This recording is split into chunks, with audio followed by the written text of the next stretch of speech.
Does Fox News get it right when it says what foods to eat and not to eat for diabetes? I'm Dr. Eric Westman, and welcome to my channel where I review and debunk nutritional misinformation online. In this video, we're going to look at an interesting list of foods to eat and not to eat for people with diabetes, and I don't agree at all with what's written, and we'll discuss the pros and cons of listening to news sources for diet and health information. Be sure to stay to the end when I tell you my final thoughts. I want to invite you to a free 7-day, no sugar challenge from Adapt Your Life Academy. This is the perfect jumpstart toward better health. The goal of this challenge is to cut out all sources of added sugar for 7 days and to limit your carbs to 150 grams per day. We will give you the full list of allowed foods. Making just one change to your diet eliminating sugar may not seem like a big step, but you'll be amazed at the impact this can have on your physical and mental well-being. Sign up to the challenge below. It's free. So this is an article that came through the Fox News network, and you have to realize it's a reporter through the news organization, so you can't blame the news organization, whatever one it is, but the reporters tend to gravitate for different reasons to different sources of news. So in this case, it's important to realize that it's important to know who would they contact for information as a journalist. So the journalist contacts an expert will give the quotation or opinion. I've been involved in the U.S. News and World Report best diet evaluations, and I'm not going to do it anymore. I found that the biased questions that were asked really did not give the relevant information to people, and you basically got a panel of people who all said a certain type of diet is best, and that there was no ability to have a dissension or a sort of like a alternate opinion in that sort of system. So anyway, the journalists do the best they can, and they give, in many cases, adequate and important balance to their reporting, but sometimes they don't. Sometimes they get it wrong. And in this case, remember, diabetes is a problem. We're talking about type 2 diabetes. Diabetes is a problem of elevated blood sugar, elevated blood glucose. So as we come into this, foods that raise the blood glucose are going to be worse for those with diabetes. So what is the top food that someone should eat with diabetes? It's tofu, they say. Tofu. Now, tofu is relatively low in sugar, and it doesn't raise the blood sugar much, but here's the reason why they say tofu. This plant-based protein is low in saturated fat. So hang on, we're in the old paradigm here again, that fat in the food causes fat on the arteries. You want to lower the saturated fat. You don't have to worry about that. The experts in the nutrition and in science have long said that saturated fat is not a problem. It's the practitioners and the other people out there who are in the old paradigm haven't learned the new one. It's like they're still using flip phones. So anyway, that's not a great reason. But tofu, I think, is a good thing to have if you have diabetes, if you want to follow a vegetarian type of diet, because it is low in carbs. And carbs I use as a useful shorthand for sugars and starches, because starches get digested to sugar and raise the blood sugar. But hey, you don't have to take my word for it. You can get a continuous glucose monitor, and hopefully they'll be over the counter soon, so you can see what the food that you eat does to your body. But wait, let's go and say what the recommendations are still. Number 2, Greek yogurt. Well, okay, it's recommended as a great snack because it's low in sugar, it has probiotics, and might reduce inflammation. Well, I think Greek yogurt is a fine choice, but still I'm wondering where a lot of the protein will come from. I guess I would have led the best food for someone with diabetes is something like red meat, or chicken, or something that has, or eggs, something that has no carbs at all, yet packed with protein and nutrition. Number 3, what you should eat if you're have diabetes based on the Fox News interviews of experts. Almonds, they're beneficial because of their nutrient profile. Well, almonds are not bad. Almonds are low in carbs. They have protein, and yet one of the problems is it's hard to control the almonds. It's hard to stop eating them. So the practical reality is a lot of people will be said, nuts are fine, almonds are fine, and yet they overconsume them, and then that raises the blood glucose, or actually leads to more energy more calories than they should have. So be careful of the nuts. Number 4 of the foods you should eat, according to this source, prunes. Well, really? I mean, of all the foods, prunes are number 4 for someone with diabetes? I'm sorry, I should maintain my equipoise here. With no sugar added, it's one of the lowest glycemic index of all dried fruit. Well, it's still pretty high compared to other foods. So anyway, we have experts who are trained in what's called the low glycemic diet, where the foods are lower in carbs, but they're not 0 carbs.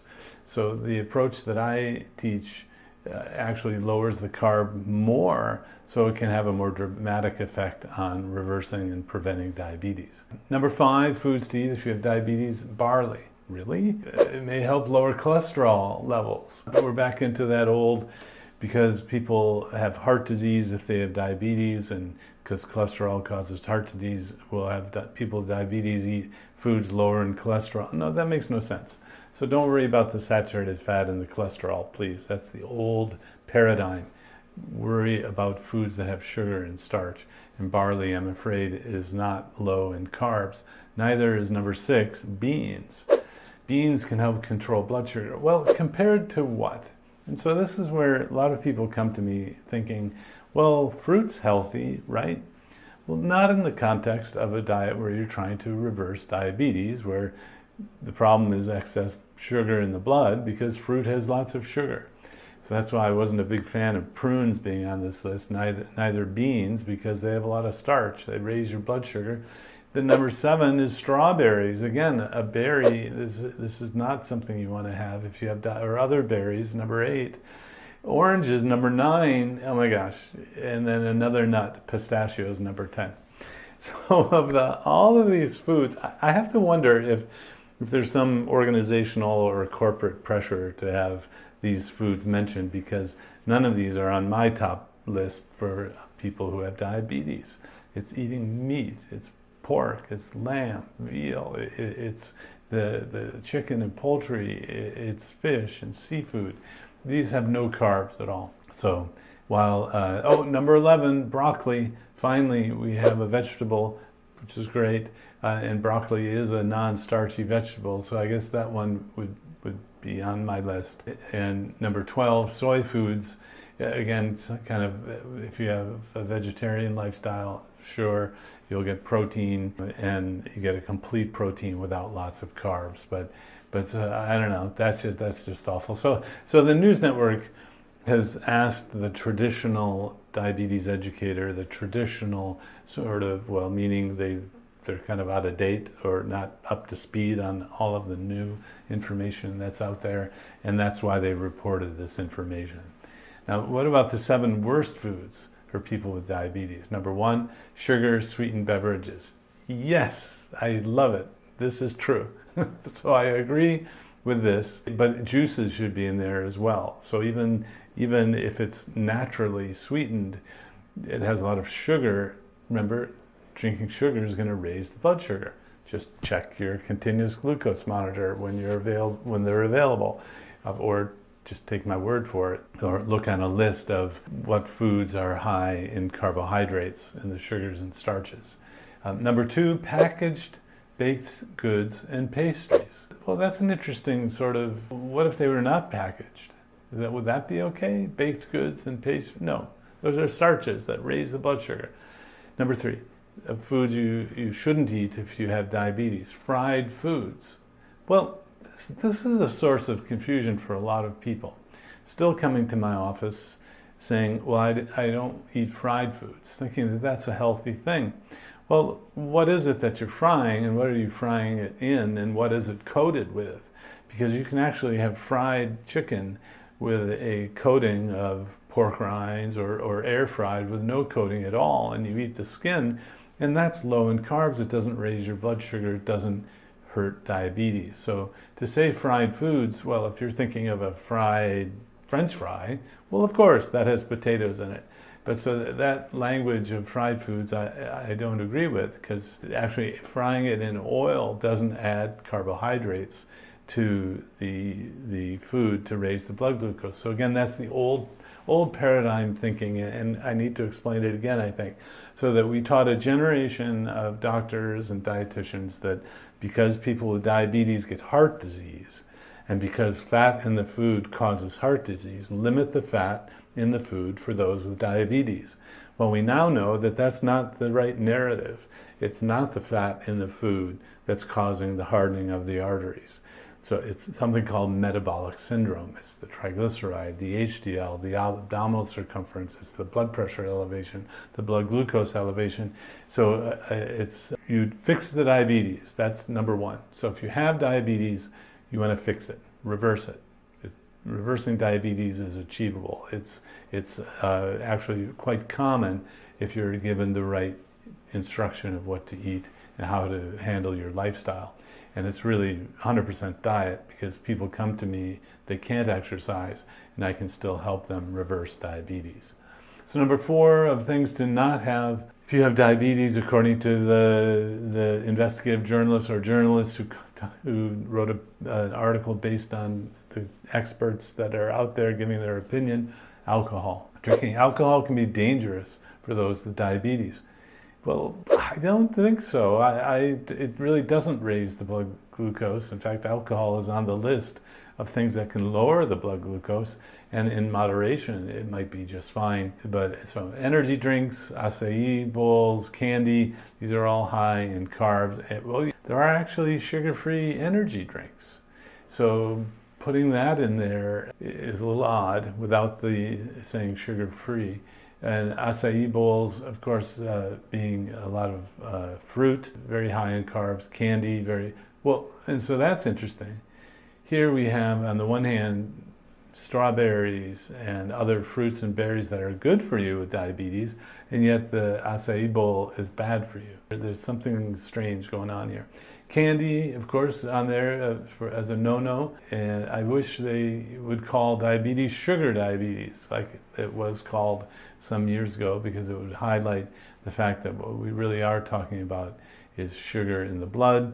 Sugar and starch in the food will reducing the sugar and starch in the food will reduce the blood sugar. A lot of this is going to become quite apparent that the information that you're getting is not really correct, because you'll be able to wear a monitor on your, I point to my shoulder because that's where a lot of people wear their continuous glucose monitors. One day there'll be a watch that measures the glucose.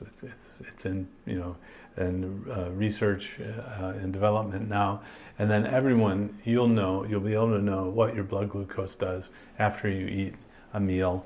But until that happens, look at the total carbohydrate content of the food or the drink, and you can look at the label, not net carbs, where they deduct the fiber and the sugar alcohols. Always look at the total carbs, and that will be a reflection of how it affects your blood sugar. So again, always consider the source. A news agency is going to a reporter will draw upon experts. How did they find those experts? Did the experts reach out to them? Was there a little corporate influence to get someone to mention a certain food? All of that happens.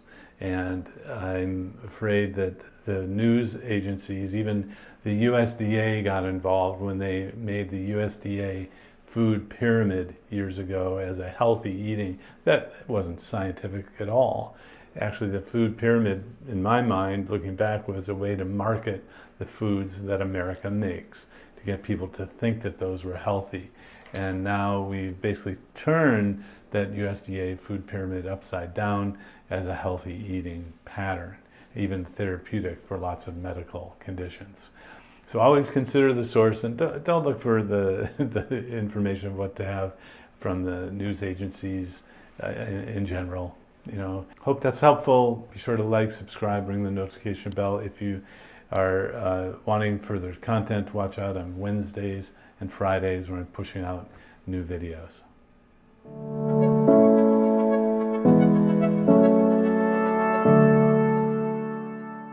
If you enjoyed this video, be sure to like, subscribe, and hit the notification bell, and check out adaptyourlifeacademy.com.